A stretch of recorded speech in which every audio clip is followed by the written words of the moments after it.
Dr. Steve. Hey, boys. Are you awake, sir? I am. Now. Yeah. So you got Sharon Osbourne. She tightened up her vagina, and she says that surgery was brutal. The worst surgery she's ever had, and I guess she's had a few things done over the years. Yeah. How do they do that? How do they tighten up a vagina? Well, what it's called is vaginoplasty, and there's a bunch of there's a bunch of different versions of it. Like sometimes you can do a vaginoplasty to create a vagina if you're, transgendered, for example. Yuck. Or if you're born with too small a vagina.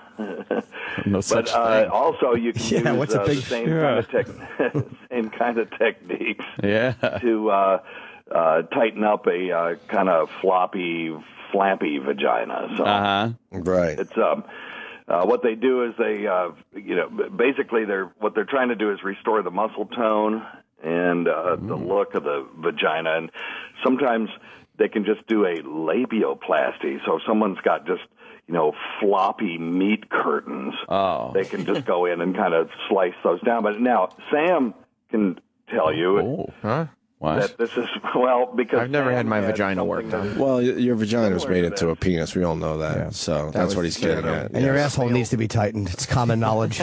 Oh, Jesus. Floppy, loose, used anus. No, he's right. It's like a cock highway.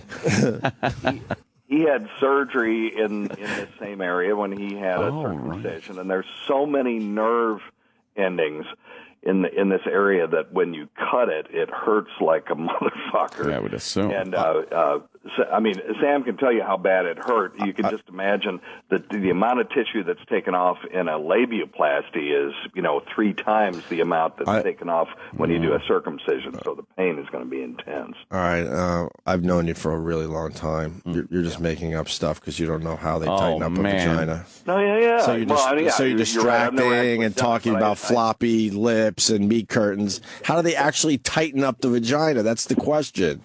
Yeah, fuck, I don't know, dude. There it is. You know how to shave that shit down, but we're talking about making, things a little smaller. Yeah, well... And I can't figure out how they would do that. Can't they just I've never been party to that, but I have delivered 250 kids, and I have tightened up a couple of vaginas afterward. How do you tighten them up after? Well, what happens, in childbirth is people will tear, and sometimes they'll tear all the way into the rectum, and you have to reconstruct the rectum, and you have to reconstruct the vaginal wall. And when you do that, obviously you're Mr. Gorbachev, reconstruct that wall. Yes. In the old days when this happened, women would just have to reconstruct their vagina themselves. And when I talk about the old days, I'm talking about, for thousands of years before we had surgery. Well, how would they reconstruct their own vaginas? Well, they'd have to just heal. And you would end up with a vagina that had contact with the rectum, and birds have this thing called a cloaca where they shit and piss out of the same orifice, and that would kind of happen to women, who didn't heal properly. Cloaca, so, like a bird. Sounds like a name in the hood. Yeah, your cloaca. So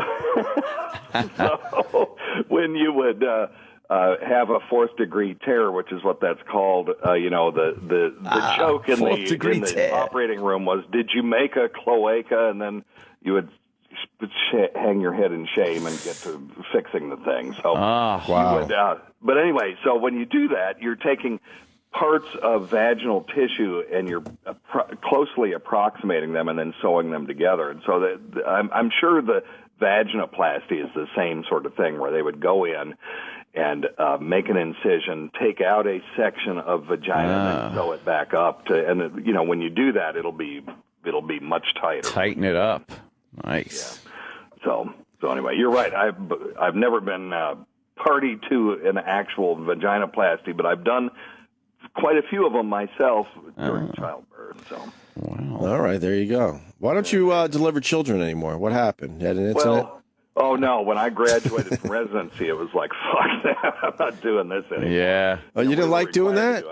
But let me tell you something. It wasn't wasted time because I was very good, at doing pelvic exams, and I was very good at, the diseases and, conditions that women go through, unlike some people go through residency and never do any female stuff, and then all of a sudden have to start doing it when they get out. You ever have a dud come out and have to tell the parents? Jesus. Yeah. No, but I tell you what, the last delivery I had was one of those that the last delivery I had was the reason why I don't do deliveries anymore. Why? What happened? Yeah. Oh, it was so scary, dude. How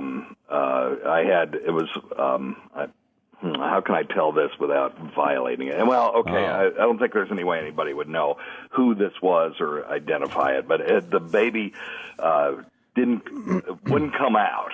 Let's just say that. And I got him out, and I got the head out, and couldn't get the rest of the body out. It's called shoulder dystocia, and there was no attending physician anywhere around, and I had one of these before, so I just put pressure on the kid's head. Crack his shoulders. Yeah, well, okay, so anyway. Wait, what happened? So the head's popping out, but you can't get the shoulders out? I can't get the rest out, and that's one of the things that you can do is you can break their collarbone to get them to kind of fold the kid up. Fold that little bastard up. What an unpleasant entry into the world. Yeah. Oh, I know. Did you break his collarbone? Huh? No, so I didn't know how to do that. So, because I'd never had one of these. Steve cut his head off. So I put a bunch of pressure on this kid's head, pressure, and I'm like, and then all of a sudden I hear this crack. Oh shit! And the baby comes blooping out, right? So I'm like, oh. Wait, I got to slow you down. What do you mean you put pressure on the head if the head's already out? Because the head is out, right? And you're standing in front of the woman, her legs are akimbo, right? Right.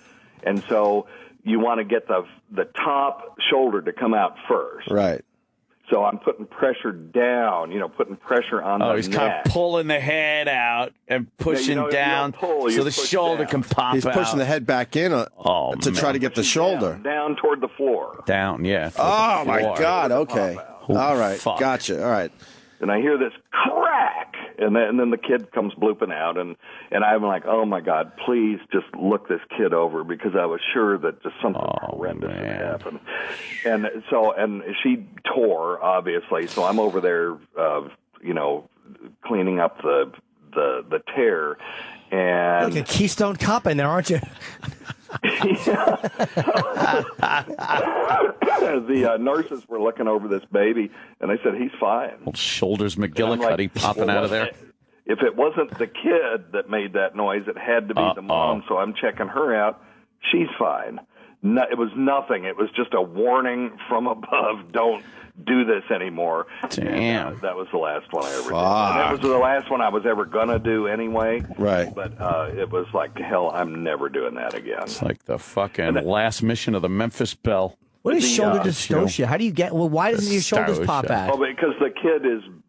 Sometimes kids are too big to pass through the canal, and like either the mother may not be have a real oval birth canal, or the kid is just too big. But can't you figure all that shit out before the get out? But the shoulder. This was a long time ago, dude. We weren't doing ultrasounds on everybody. But I'm just saying, can't you figure all that? All right, can't you figure all that stuff out nowadays, though? You study the canal, like you could deliver through the vagina. They're a little better at doing that now, and they might have scheduled this lady for a C-section. It was kind of pot luck back then. You just didn't know until you were. Oh, we didn't even have epidurals. It was like we did this thing called a pudendal block, which is where you take a big, long 6-inch needle and you shove it in the vagina and numb up this little nerve plexus on either side of the vagina just to make things a little bit easier. It was pudendal block. It sounds like a great move in football. You call a penalty for a pudendal block. I bet Steve was wrong. It had nothing to do with the kid's shoulders. He just thought he was birthing an eel, and he didn't realize that there were shoulders on it. I went to eel school. I don't know what this is. It was terrifying. That's the thing about OB is, 99% of the time it's a joyous thing, and then the 1% of the time it's just sheer fucking terror. Yeah, that sounds horrible. You have to look up. Hope you didn't have your mindset on astronaut school. Got the ass part. Exactly. I'm sure he'll win a lot of medals. It's going to be an idiot savant without that savant. Yeah. Hope you like everything in the house broken, because you're a winner if you do. Let me put you on with Carol in Boston. Carol. Oh. Hey, guys. I love you guys. I used to listen to you up here in Boston. Oh. What happened? I know what happened. I'm still upset. It's been, what, how long? A couple of years. You're the reason I have Sirius Radio. But anyway, so Thank you. I was a labor nurse for 8 years up here in one of the big medical centers, and the stuff he's talking about is the reason why you just, like, you know, working in the ICU is actually easier than that. Gee. I've had a couple of bad shoulders. You're just shaking like a leaf. It's awful. Shoulders. Had a couple of bad shoulders. Really? What's my accent? Okay. Get out, you cocksucker, with your fucking shoulders. Oh, yeah, and guess what? And then the nurse gets to resuscitate them, you know, that kind of, it's really just really stressful. So it's the shoulders that kick you out of the business. You just don't want to deal with it anymore. Yeah, well, they come out blue. I'm sure the doctor can tell you that. Purple. They needed the money.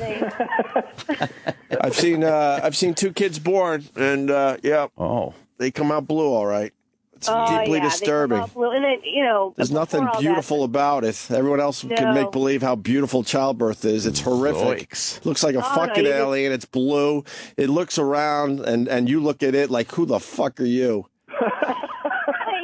You got to give them a couple minutes. There's no instant bonding. It takes just a little while to wrap your whole head around what the fuck you just witnessed. I know. Your wife just gave birth to a blue alien. How awful would it be if the kid bonded with the nurse or the doctor or the incubator cleaner? Some weird person. When the skin starts turning pinkish, then the bonding can start. You got to figure it's like he's been in a pool for 9 months. Oh, he's all just wrinkled. And there's nothing beautiful about it. Towards the end of my career doing that, you know, you could kind of start to tell as the head was starting to crown a little, you could tell, I don't think those shoulders are going to fit. You know, and it's because nobody really knows the what damn shoulders. Like. I don't know. The umbilical cord's wrapped around the little cocksucker's neck.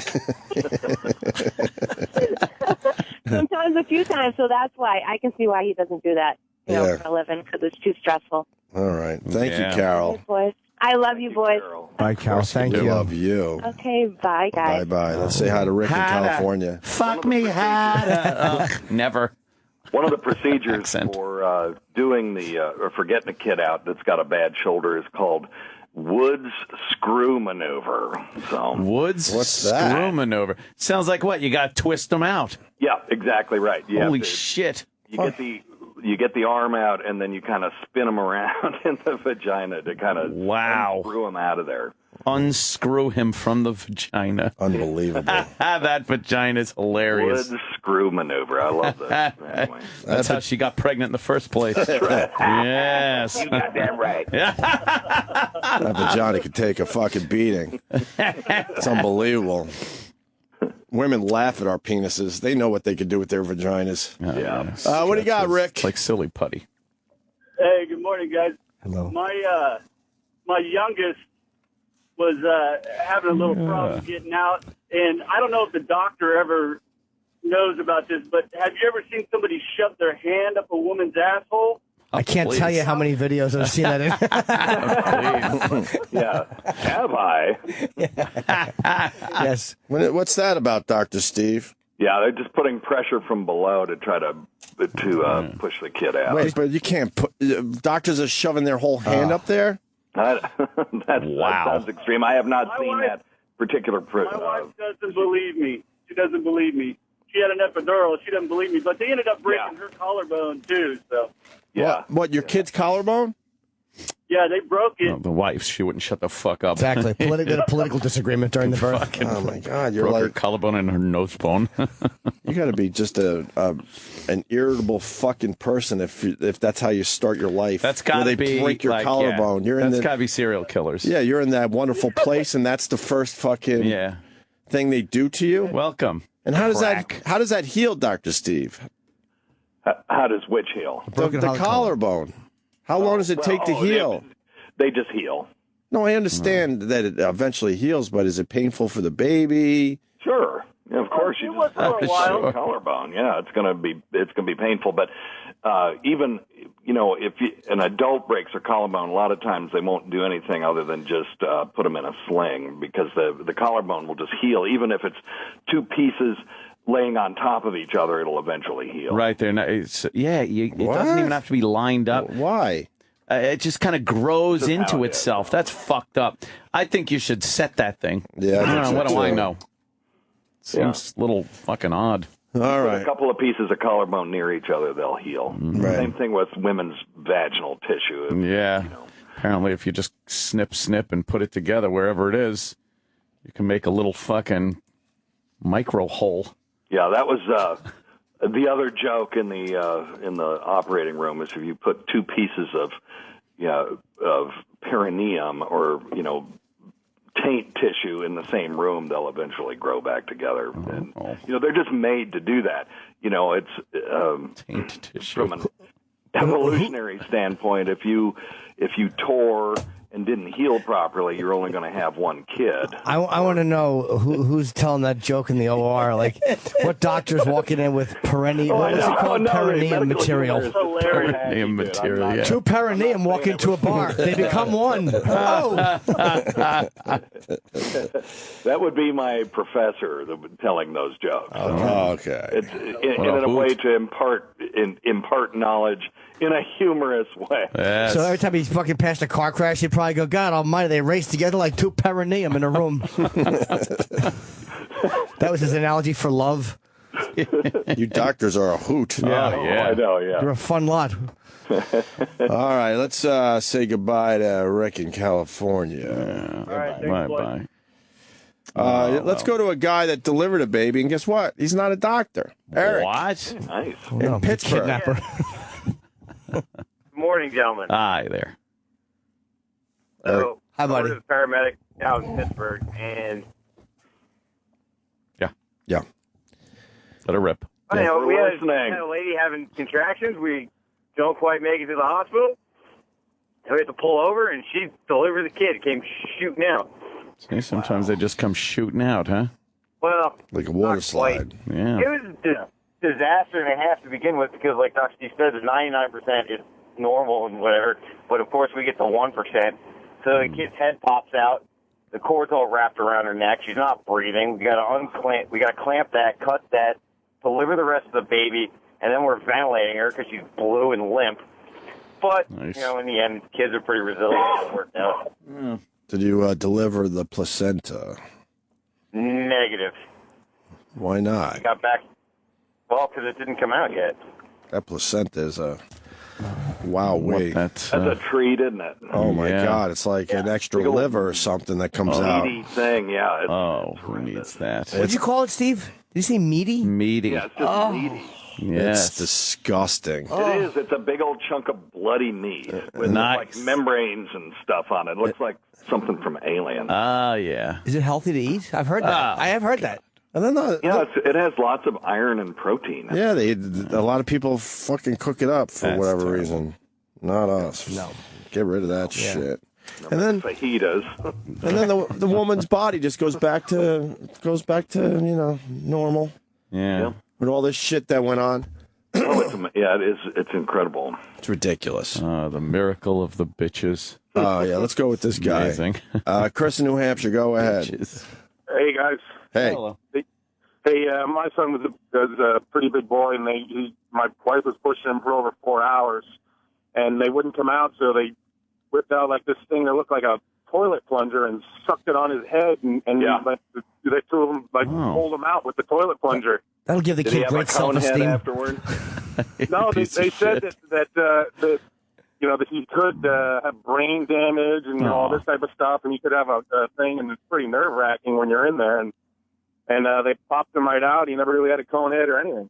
Well, yeah, it's called a vacuum forceps, and a lot of times it will kind of deform the head just temporarily, but they'll come out and they'll have just temporarily. Do you know how many times he's had to say that to a woman holding a fucking cone-headed Yes. monster? Screaming. Holy shit. This is just temporarily. Yeah, no, that'll go right back, we think. But don't you worry. Looks like the baby in a racer head. Yeah. Oh, no. Yeah, It's why I love do it. kind of. Wow. Yeah, I think if Sam's in there, he could probably Google vacuum forceps and image, and you'll see some. Oh, that sounds like a real treat He's for already today. on it. Exactly. It's crazy. Vacuum forceps. And then, just Google image that and see. Oh. Well, it's just illustrations. Okay. Oh, there it is, See though. Oh, that looks See the black nice. and white picture? That's Ew, look at the vagina. Wow. Ew. That thing isn't good when a baby's coming out of it. It just doesn't.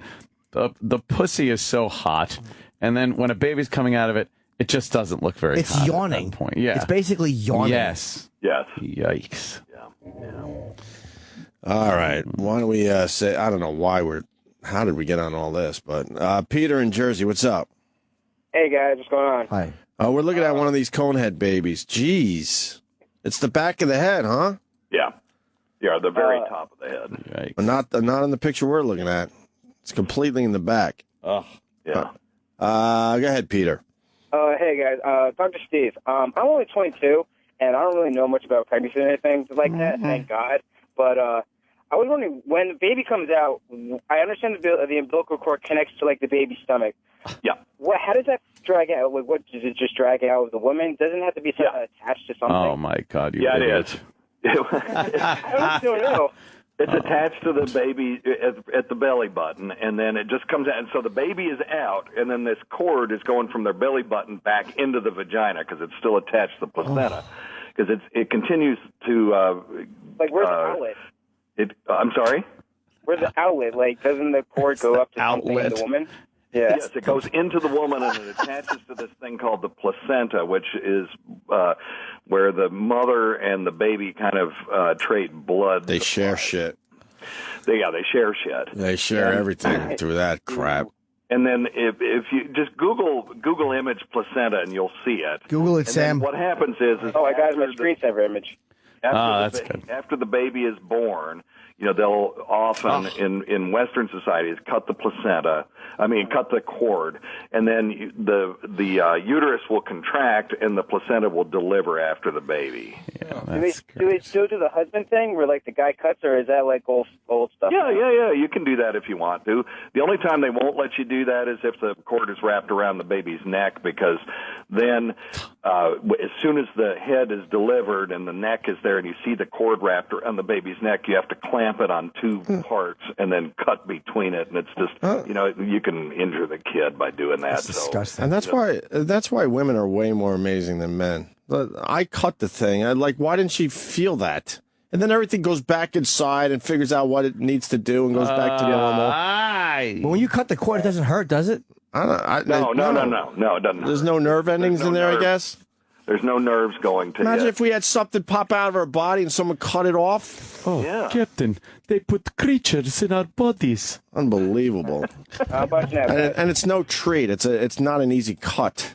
No, a little gristly. It's a little rough. They give you sharper scissors. What do they give those It's scissors rubbery. like? It's they give rubbery you- and cartilagely. I don't know. It's cartilage. I don't know. Clean snip, you kind of hack at it. You really do. It's not an easy one little. You're just fucking working at it. Yeah. It's like, this isn't fun. Give me another job. I don't want that What, they one. give you kids safety scissors like kindergarten. It feels You like wouldn't believe that. how many It feels like fathers that. I've seen just faint in the delivery room. No too. It's shit. It's these big, tough bruiser dudes. Yeah. They'll hand them the scissors to cut the cord, and then you just hear this big crash. These guys are hitting the Dude. One of the greatest moments with the first kid, we had to go to those baby classes. And we're sitting in the room, and all these women are miserable. They're 7 to 8 months pregnant, and they're just fucking not in good moods and all that shit. And the husbands are all there. And it's time to show the film where they show a baby actually being delivered, so you know what to expect when you're in the delivery room.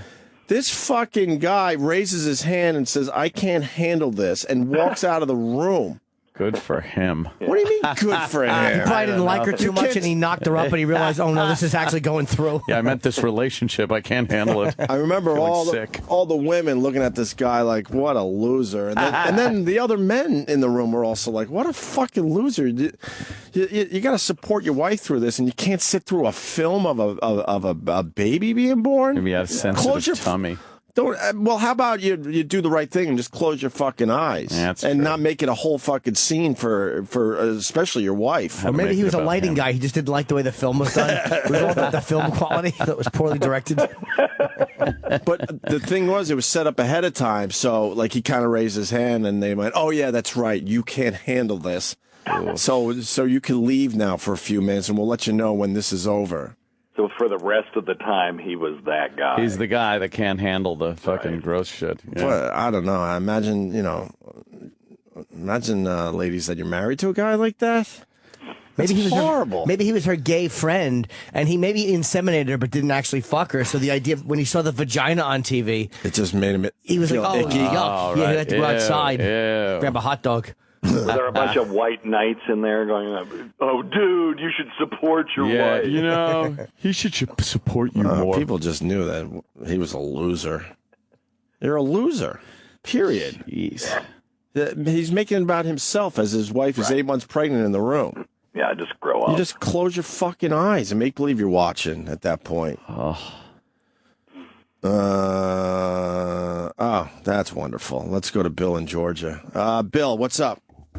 Hey, I was going to ask Dr. Steve. My son was born with no eyelids, and they took him to the Medical College of Georgia down here. This fucking joke. I love this joke. Go ahead. Okay. I don't know it. When they circumcised him, they used that skin and made him some eyelids, and they said he'd be okay, just be a little cockeyed.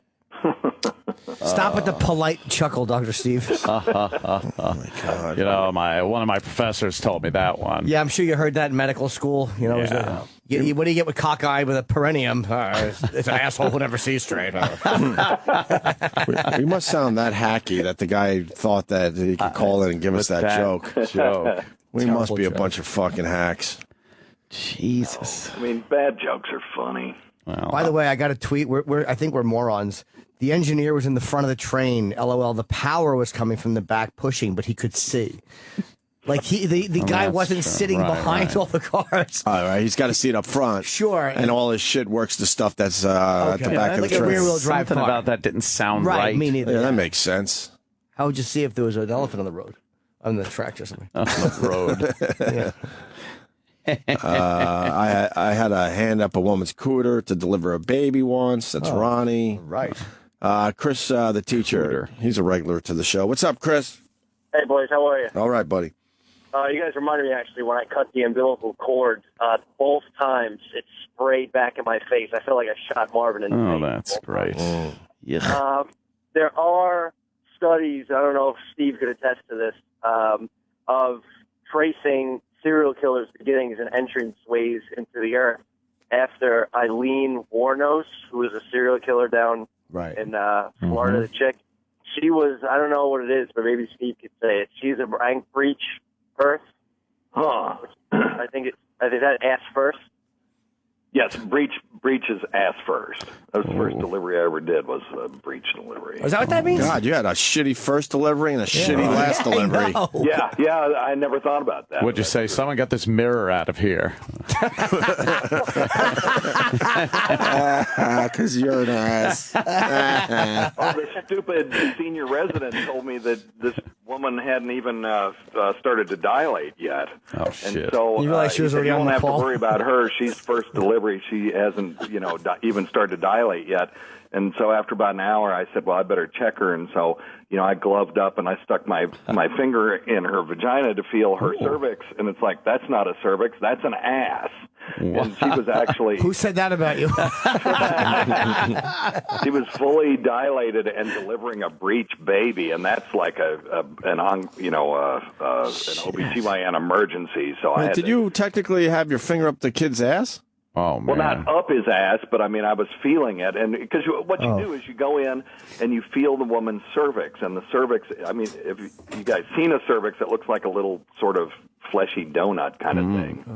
And normally the donut is closed; it doesn't have a hole. And so, as the woman starts to give birth, that donut will open up more and more and more. And when it gets up to 10 centimeters, which is about as far from your knuckle of your first finger to the tip of your first finger, then they're ready to deliver. Oh.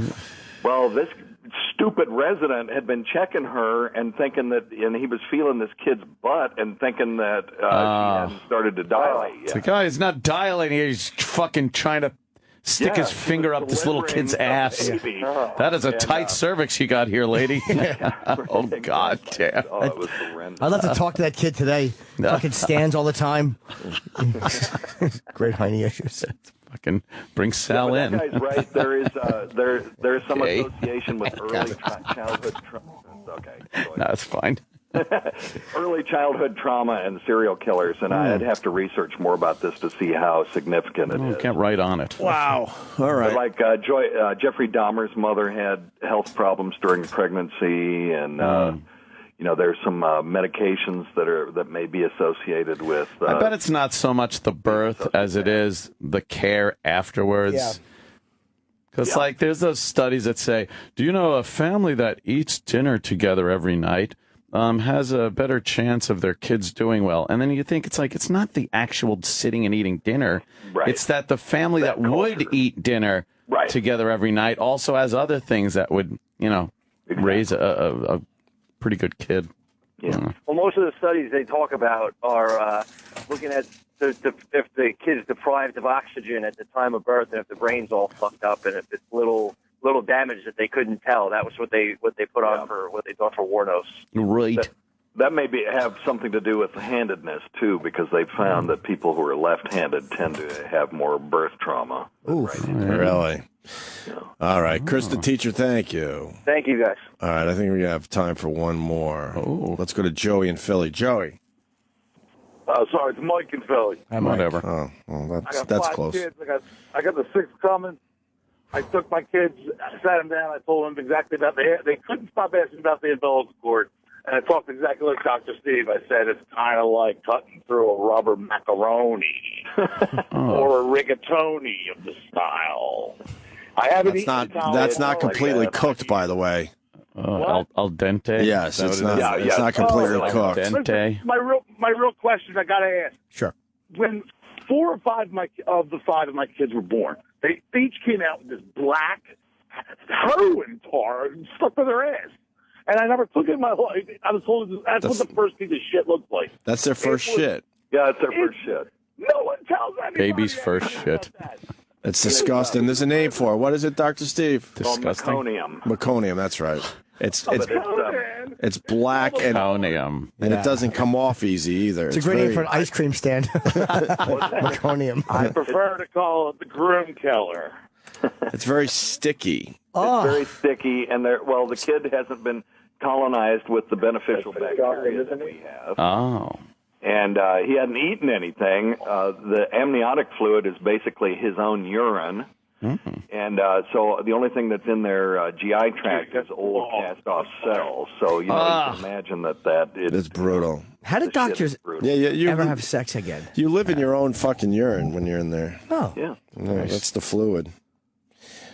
It's just you peeing over and over again, and then you're just swimming in your own urine. Can you imagine at work if you see a baby shit into its mother's cunt, and then you go home and your wife got the candles lit? You're like, oh, fuck you. I'm not into this. Separate the two. One's work, and the other one is not work. So, I'm sure you're not separating the two when you get to put a finger up there, Dr. Steve. No, it's completely. It's not a sexual thing at all. So you don't just walk it. You don't give the hot mother a few more fingers. Right. Like, I'm just coming in to check dilation. Yeah, let me see how dilated you are. She just has the flu. Yeah, it just doesn't. It's not that way at all. I'm visiting now, it is for someone. some people, I'm sure, because there are these.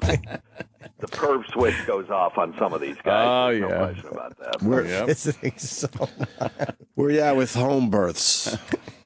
Well, I mean, we did it for, hundreds of thousands of years, and it's the strategy when you're going to do home birth is to have a ton of kids because you may lose a few.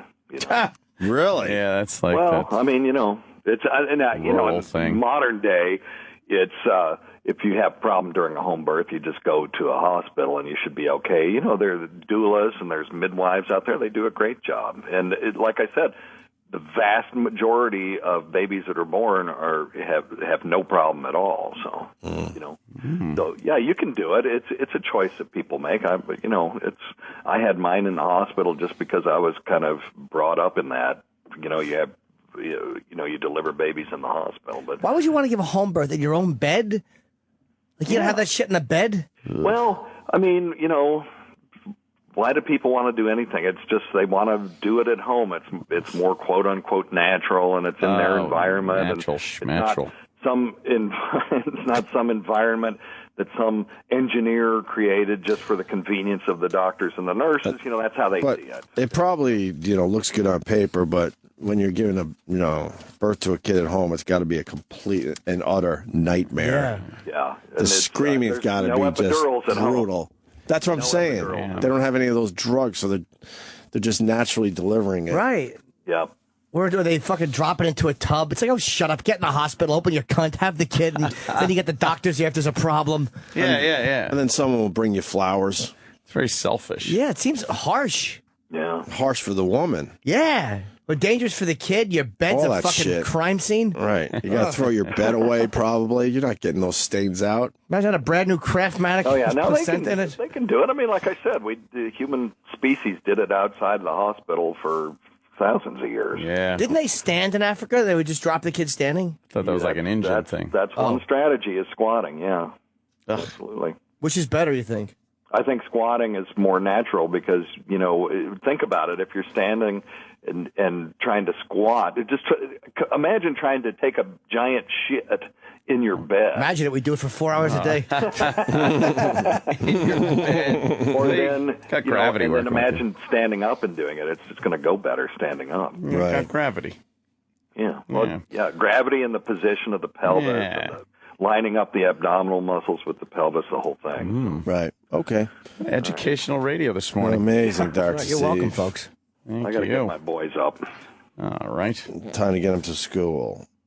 Absolutely. All right, boys. Bye, All right, Thanks, Dr. Steve. What is it, Weird Medicine on Twitter? Yeah, Weird Medicine on Twitter, Weird Medicine on XM.